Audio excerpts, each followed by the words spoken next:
Vous avez bien 2 minutes. C'est un rêve, hein, cette maison. Si près de Paris, c'est dingue, on n'imagine pas. 550 000. Faites une proposition. La proposition, c'est ce qui coûte le moins cher. Dis donc Isabelle, il faudrait quand même bien qu'on explique ce que doit faire l'acheteur lorsqu'il a trouvé le bien de ses rêves. Mais tu as raison.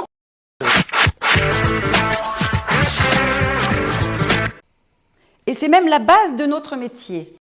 Alors, vous êtes acheteur et vous voulez vous positionner sur un bien. Eh bien c'est simple, vous faites une offre appelée aussi proposition d'achat. Et on est là pour vous expliquer comment la rédiger avec tous les éléments indispensables. L'offre d'achat est un engagement de la part d'un acquéreur potentiel sur un prix auquel il souhaite acquérir un bien dans des délais définis. Pour être valable, cette offre d'achat doit obligatoirement répondre à plusieurs critères. Tout d'abord, elle doit être écrite. En effet, si un acheteur vous fait une offre oralement, cela ne l'engage pas et n'aura aucune valeur juridique. Concrètement, comment ça se passe? Eh bien, vous allez adresser au professionnel de l'immobilier ou directement au vendeur une lettre dans laquelle vous lui manifestez votre intérêt pour le bien et votre intention de l'acheter.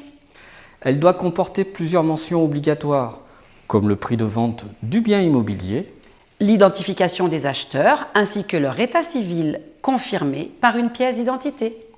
la description et l'adresse du bien, S'il s'agit d'une maison ou d'un appartement, par exemple. le moyen de financement, à savoir comptant, prêt immobilier, apport personnel, vente d'un bien. Et les conditions suspensives de l'offre d'achat.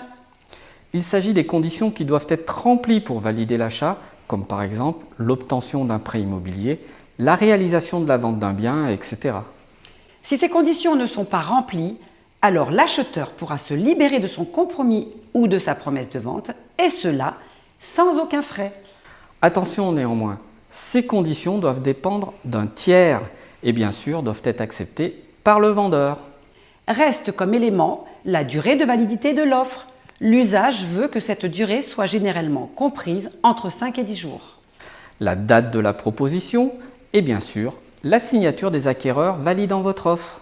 Je vous recommande fortement de joindre à votre offre une preuve ou une étude de faisabilité de votre financement.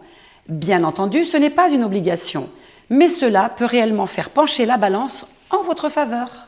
Cette offre doit maintenant être contresignée par les vendeurs. Une fois fait, la vente est dite parfaite puisque les parties sont convenues de la chose et du prix. Mais attention, dans le cadre de l'offre d'achat, il est absolument interdit de proposer un acompte. Cela peut même entraîner des sanctions. En effet, le versement d'un séquestre qui s'élève en moyenne à 5% de la valeur de l'achat du bien se fait généralement lors de la signature du compromis ou de la promesse de vente chez le notaire. C'est ce séquestre qui permet d'immobiliser le bien, c'est-à-dire de le retirer de la vente dans l'attente de l'acte définitif, et surtout de dédommager le vendeur en cas de non-vente sans motif de l'acquéreur. Une offre d'achat doit être la plus précise possible parce qu'elle doit donner au vendeur toutes les informations dont il a besoin pour s'engager avec vous. Imaginez par exemple qu'il découvre le jour de la signature de la promesse ou du compromis de vente que vous avez besoin d'un prêt immobilier. Et pas sûr que le vendeur accepte de signer et d'aller plus en avant avec vous. Il sera en revanche plus difficile pour le vendeur de retirer son accord si votre offre d'achat était extrêmement précise au moment où il l'a acceptée. Une offre contresignée engage le vendeur.